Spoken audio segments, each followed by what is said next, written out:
for Pierce's Picks, where I tell you about the movie I think that you should spend the time and the cash to see. Okay, so this weekend there was something for everyone. There was another comic book movie in the form of Venom, which wasn't great, but it's killing time until Aquaman.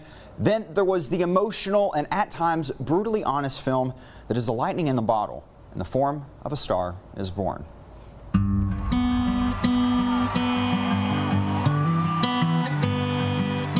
Maybe it's time to let the old ways die.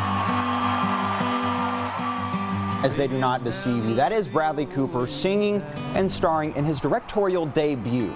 A Star Is Born is a remake of the classic coming-to-fame story. Cooper's character is a musician who is not the star that he once was, and he's battling severe hearing loss, alcohol, and drug abuse, and is kind of just wasting away. That is, until he meets Lady Gaga's Ally, a woman with an enormous voice and talent, but feared to express it to the world. He, mesmerized by this girl, is suddenly inspired and helps her navigate that fear and catapults her to stardom. This film is truly amazing, with a story that could have been so by the numbers, and it's far from that. You can tell from the cast that this was something personal and special for each one. With the highs and lows that you latch on to the energy between Cooper and Gaga and long to be with them on the stage. And with those lows, you feel the anger, sorrow, and depression, and you want to cry with them.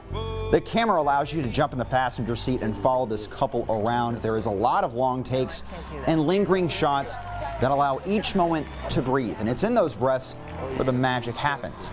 Gaga is a scene stealer as someone who struggles to stay true to herself, and Cooper is heartbreakingly great as a guy battling change and finally forgiving himself of his past mistakes. And Sam Elliott, though he's not in it much, is a philosophical voice to help us make sense of all of this.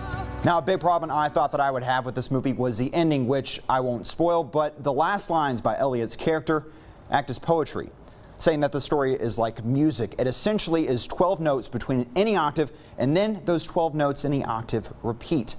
All any artist can offer this world is how they see those 12 notes. You should take time and listen to Cooper's voice and his rendition of those 12 notes.